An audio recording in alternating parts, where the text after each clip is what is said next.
आघाडी सरकारच्या काळात संगमनेर तालुक्यात झालेल्या वाळू लिलावांची स्वतंत्र चौकशी करा अशी मागणी जिल्हाधिकारी यांच्याकडे निवेदनातून करण्यात आली।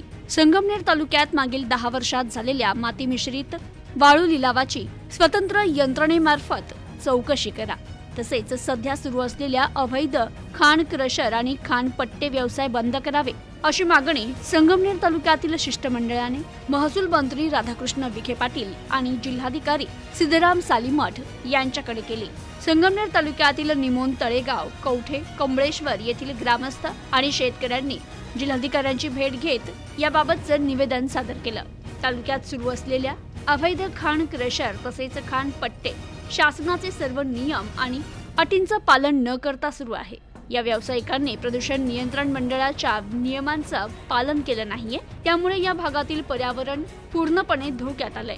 या अवैध खाणीमुळे शेती पिकांचंही नुकसान होतंय। मर्यादेपेक्षा जास्त खोदाई करत शासनाच्या अधिकाऱ्यांची दिशाभूल केल्याने शासनाच्या महसूलचं देखील मोठं नुकसान होत आहे। ही बाब या निवेदनातून निदर्शनास आणून देण्यात आली आहे। Bureau report, news today 24, Ahmednagar.